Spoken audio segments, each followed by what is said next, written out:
ನಮಸ್ಕಾರ ಸ್ನೇಹಿತರೆ, ಮನದಾಳದ ಮಾತು YT ಮೋಟಿವ್ ವರ್ಲ್ಡ್ ಚಾನಲ್ಗೆ ಸ್ವಾಗತ. ನನ್ನ ಗುರುವಿನ ಪಾದಗಳಿಗೆ ನಮಸ್ಕರಿಸುತ್ತಾ ಅವರು ಹೇಳಿದ ಈ ಘಟನೆ ನಿಮ್ಮ ಮುಂದಿಡುತ್ತಿದ್ದೇನೆ. ಜೀವನ ಕಲಿಸಿದ ಪಾಠಕ್ಕಿಂತಲೂ ಜೊತೆಯಲ್ಲಿದ್ದವರು ಆಡಿದ ನಾಟಕಗಳೇ ಹೆಚ್ಚು. ಗುರು ಹಿರಿಯರ ನುಡಿಮುತ್ತುಗಳೇ ಜೀವನಕ್ಕೆ ಪಾಠ, ಬಾಳಿಗೊಂದು ದಾರಿದೀಪ.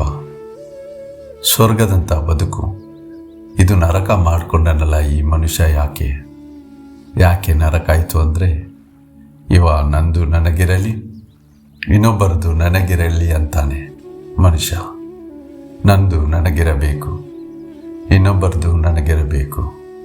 ಆಸೆ ದುರಾಸೆ, ಕಟ್ಟಕಡೆಗೆ ನಿರಾಸೆಯ ಬದುಕು. ತಾಯಿ ಮಗನ ಅದ್ಭುತ ಕಥೆ ಇದು.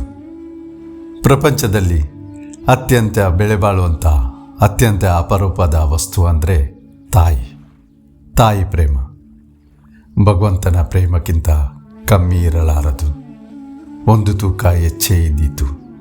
ಯಾಕೆಂದರೆ ನಿಮ್ಮಿಂದ ಏನನ್ನು ಅಪೇಕ್ಷೆ ಮಾಡದೆ ತನ್ನ ಎಲ್ಲವನ್ನು ಕೊಡುವ ಜೀವ ತಾಯಿ ಒಂದೇ. ಇತ್ತೀಚೆಗೆ ಒಂದು ಘಟನೆ ಕೇಳಿದೆ, ತುಂಬ ಮನಸ್ಸಿಗೆ ಮುಟ್ಟಿತು. ಆ ತಾಯಿ ಬಗ್ಗೆ ಇರುವಂಥ ಗೌರವ ಇನ್ನೂ 10 ಪಟ್ಟು 100 ಪಟ್ಟು ಹೆಚ್ಚಾಯಿತು. ಇದೊಂದು ಮರೆಯಲಾರದ ಘಟನೆ. ಬೆಳೆದು ನಿಂತಂಥ ಮಗ ಒಮ್ಮೆ ಲೆಕ್ಕ ಹಾಕಿ ತಾಯಿಯಿಂದ ತನಗೆ ಎಷ್ಟು ದುಡ್ಡು ಬರಬೇಕು ಅಂತ ಪಟ್ಟಿ ಮಾಡಿದ. ಆ ಪಟ್ಟಿ ತಾಯಿ ಕಣ್ಣಿಗೆ ಬೀಳುವ ಆಕೆಯ ಅಡಿಗೆಯ ಕಟ್ಟೆ ಮೇಲೆ ಇಟ್ಟು ಶಾಲೆಗೆ ಹೋದ. ಆ ಪಟ್ಟಿಯಲ್ಲಿ ಹೀಗೆ ಬರೆದಿತ್ತು, ಅಮ್ಮ, ನಿನ್ನಿಂದ ನನಗೆ ತುಂಬ ಹಣ ಬರೋದಿದೆ, ಬೇಗ ಚುಕ್ತ ಮಾಡು, ನನ್ನ ಅವಶ್ಯಕತೆ ತುಂಬ ಹೆಚ್ಚಾಗಿದೆ ಎಂದು ಬರೆದ. ಮೊದಲನೇದು, ಪ್ರತಿ ವಾರ ನನ್ನ ಖರ್ಚಿಗೆಂದು ಕೊಡುವ 25 ರೂಪಾಯಿ. ಮೊನ್ನೆ ದಿವಸ ತಂದೆದು 5 ಶರ್ಟ್ 5 ಪ್ಯಾಂಟ್ ಇಸ್ತ್ರಿ ಮಾಡಿದ್ದೇನೆ, ಅದರ 10 ರೂಪಾಯಿ ಬರಬೇಕು. ಭಾನುವಾರ ನೀನು ಹೇಳಿದೆಯಲ್ಲ, ಗಿಡಗಳಿಗೆಲ್ಲ ನೀರು ಹಾಕಿದ್ದೇನೆ, ಅದಕ್ಕೆ 5 ರೂಪಾಯಿ. ಹೋದ ವಾರ ನಮ್ಮ ಮನೆಗೆ ಅತಿಥಿಗಳು ಬಂದ್ರಲ್ಲ, ಇನ್ನು ಅವರನ್ನೆಲ್ಲ ಬೆಂಗಳೂರು ಸುತ್ತಾಡ್ಕೊಂಡು ತೋರಿಸ್ಕೊಂಡು ಬಾ ಎಂದು ಕಳುಹಿಸಿದೆಲ್ಲ. ಆ ಸುತ್ತಾಡ್ಕೊಂಡು ಕರ್ಕೊಂಡು ಬರುವಂತಹ ಮಾಡಿದ ಈ ಗೈಡ್ ಕೆಲಸ ಇದೆಯಲ್ಲ, ಅದಕ್ಕೆ 15 ರೂಪಾಯಿ. ಹಬ್ಬದ ಹಿಂದಿನ ದಿನ ಮನೆಯೆಲ್ಲ ಸ್ವಚ್ಛ ಒರೆಸಿ ಧೂಳು ತೆಗೆದು ಸ್ವಚ್ಛ ಮಾಡಿದ್ದೇನಲ್ಲ, ನೆಲ ಒರೆಸಿದ್ದೇನಲ್ಲ, ಅದರ ಕೂಲಿ 20 ರೂಪಾಯಿ. ಅದು ಅಲ್ಲದೆ ಮೊನ್ನೆ ಶನಿವಾರ ದಿವಸ ನಿನ್ನ ಜೊತೆ ತರಕಾರಿ ತರಲು ಬರಲಿಲ್ವಾ, ಬ್ಯಾಗೆಲ್ಲ ಹೊತ್ಕೊಂಡು ಬಂದೇನಲ್ಲ ಮನೆಗೆ, ಆ ಕೂಲಿ ಕೆಲಸಕ್ಕೆ 10 ರೂಪಾಯಿ. ಒಟ್ಟು ನನಗೆ ಬಾಕಿ 90 ರೂಪಾಯಿ ಬರೋದಿದೆ, ಅದನ್ನು ಬೇಗ ಚುಕ್ತ ಮಾಡು, ನನಗೆ ಅವಶ್ಯಕತೆ ಇದೆ ಎಂದು ಬರೆದಿಟ್ಟ. ಅಮ್ಮ ಅದನ್ನು ನೋಡಿ ರಾತ್ರಿ ಮಲ್ಕೊಳ್ಳೋ ಮುಂದೆ ಆ ಕಾಗದ ಇತ್ತಲ್ಲ, ಅದರ ಹಿಂದೆನೇ ಬರೆದಿಟ್ರು, ಹೌದು ಮಗು, ನಾನು ನಿನ್ನ ಸಾಲದಲ್ಲಿ ಇದ್ದೇನಪ್ಪ, 90 ರೂಪಾಯಿ ತಕ್ಷಣ ಕೊಡುತ್ತೇನೆ. ಆದರೆ ಮಗು, ನಂದೊಂದು ಬಿಲ್ ಇದೆಯಲ್ಲೋ, ಅದನ್ನು ನೋಡು ಅಂದರು. ಮೊದಲನೆಯದು, ನಿನ್ನನ್ನು 9 ತಿಂಗಳು ಹೊಟ್ಟೆಯಲ್ಲಿ ಹೊತ್ತುಕೊಂಡು ನೋವು ತಿಂದಿದ್ದಕ್ಕೆ ಯಾವ ಬೆಲೆನೂ ಇಲ್ಲಪ್ಪ. ನಿನ್ನನ್ನು ಇರುವಾಗ ಸಾವಿನೊಡನೆ ಹೋರಾಟ ಮಾಡಿ ಪುನರ್ಜನ್ಮ ಪಡೆದನಲ್ಲ, ಅದಕ್ಕೆ ಯಾವ ಬೆಲೆನೂ ಇಲ್ಲ. ನೀ ಪುಟ್ಟ ಮಗುವಾಗಿದ್ದಾಗ ಜ್ವರ ಬಂದು ಬಳಲಿದಾಗ 10 ದೇವರ ಹರಕೆ ಹೊತ್ತುಕೊಂಡು ಕಣ್ಣೀರು ಸುರಿಸಿದ್ದಕ್ಕೆ ಯಾವ ಬೆಲೆನೂ ಇಲ್ಲಪ್ಪ. ನೀನು ಪರೀಕ್ಷೆಗೆಂದು ಓದುವಾಗ ನಾನು ನಿದ್ದೆಗೆಟ್ಟು ನಿನ್ನ ಪಕ್ಕದಲ್ಲಿ ಕೂತಿದ್ದಕ್ಕೆ ಯಾವ ಬೆಲೆನೂ ಇಲ್ಲ ಮಗು. ನೀನು ಪರೀಕ್ಷೆಗೆ ಹೋಗಿದ್ದೆ, ಪರೀಕ್ಷೆ ಫಲಿತಾಂಶ ಬರ್ತದೆ ಎಂದು ಆತಂಕ ಇದ್ದಾಗ ನಿನಗಿಂತ ಹೆಚ್ಚು ಆತಂಕ ಪಟ್ಟವಳು ನಾನು. ಆ ಆತಂಕಕ್ಕೆ ಯಾವ ಬೆಲೆನೂ ಇಲ್ಲ ಮಗು.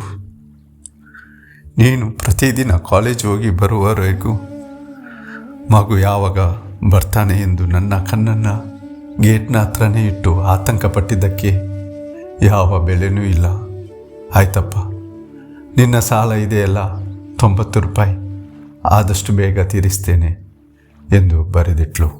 ಮರುದಿವಸ ಮಗು ಬಿಲ್ ನೋಡಿದ. ಎದೆ ಆಳದಿಂದ ನೋವು ಕಿತ್ಕೊಂಡು ಬಂತು, ಕಣ್ಣಲ್ಲಿ ನೀರು ಸುರಿಯಿತು. ಒಂದು ಪೆನ್ ತೆಗೆದುಕೊಂಡು ಬಿಲ್ ಒಡೆದಾಕಿದ. ಅದರ ಮೇಲೆ ಒಂದೇ ಒಂದು ಸಾಲು ಬರೆದ. ಅಮ್ಮ, ನಿನ್ನಿಂದ ನನಗೆ ಬರಬೇಕಾದದ್ದು ಏನೂ ಇಲ್ಲ. ಆದರೆ ಒಂದು ಮಾತು ಮಾತ್ರ ಹೇಳಬೇಕು. ನಾನು ನನ್ನ ಜೀವನ ಪರ್ಯಂತ ನನ್ನ ದೇಹ ಸವೆಸಿದ್ರೂ ಕೂಡ ನಿನ್ನ ಋಣ ತೀರಿಸೋಕ್ಕೆ ಆಗೋದಿಲ್ಲ. ನಾನು ನಿನ್ನ ಋಣದಲ್ಲಿಯೇ ಪ್ರಪಂಚ ದೊರೆಯುತ್ತೇನೆ. ಬಿಲ್ ಕೊಟ್ಟಿದ್ದಕ್ಕೆ ಕ್ಷಮಿಸು ಎಂದು ಬರೆದಿಟ್ಟ. ಹೌದಲ್ವೇ? ಆಗ ತಾನೇ ಹುಟ್ಟಿದಂಥ ಮಗು ಒಂದು ಅಸಹಾಯಕ ಹುಳಿ ಇದ್ದ ಹಾಗೆ. ಅಳುವುದು ಬಿಟ್ಟರೆ ಏನೂ ಬರೋಲ್ಲ.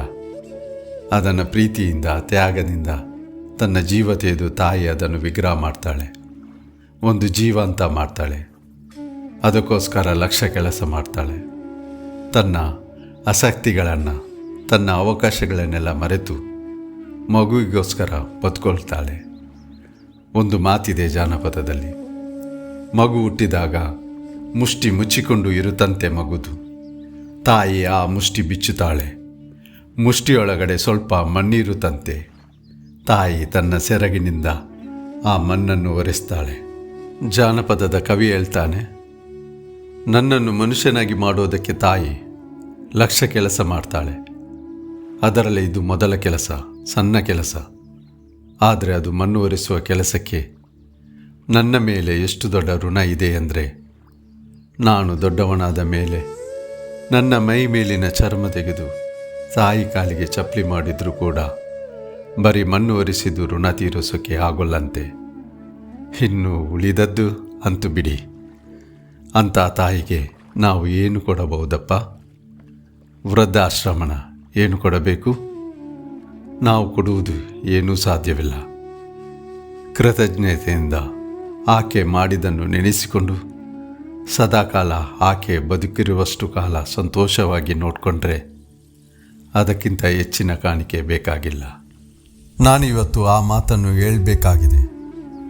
ಎಷ್ಟೋ ಜನ ವಯಸ್ಸಾದ ತಾಯಂದಿರು ಓಲ್ಡ್ ಬ್ಯಾಗ್ ಆಗಿದ್ದಾರೆ. ಎಲ್ಲಿಡೋದು ಇವರನ್ನು ಎಂದು ಚಿಂತೆ ಪಡ್ತಿದ್ದೀವಿ. ಆಕೆನೂ ಹಾಗೆ ವಿಚಾರ ಮಾಡಿದರೆ ನಾವು ಇರ್ತಾನೇ ಇರಲಿಲ್ಲ. ಆಕೆ ತನ್ನ ಜೀವ ಒತ್ತೆ ಇಟ್ಟು ನಿಮ್ಮನ್ನು ಬೆಳೆಸಿ ಒಂದು ಪ್ರಯೋಜನಕಾರಿ ವಸ್ತು ಮಾಡಿದಾಗ ನಾನು ಆಕೆನ ಹೇಗೆ ನೋಡ್ಕೋಬೇಕು?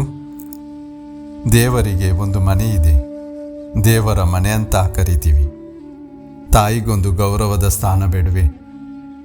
ನಾವು ಏನು ಮಾಡೋದು ಬೇಡ ತಾಯಿಗೆ.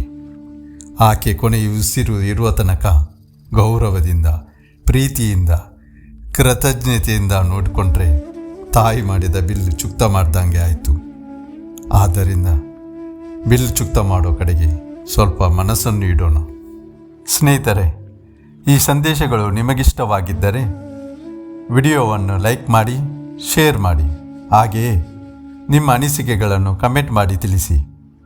ಉತ್ತಮ ಸಂದೇಶಗಳಿಗಾಗಿ ನಮ್ಮ YT ಮೋಟಿವ್ ವರ್ಲ್ಡ್ ಯೂಟ್ಯೂಬ್ ಚಾನೆಲ್ಗೆ ಸಬ್ಸ್ಕ್ರೈಬ್ ಮಾಡಿ, ಬೆಲ್ ಬಟನ್ ಒತ್ತಿ. ಧನ್ಯವಾದಗಳು.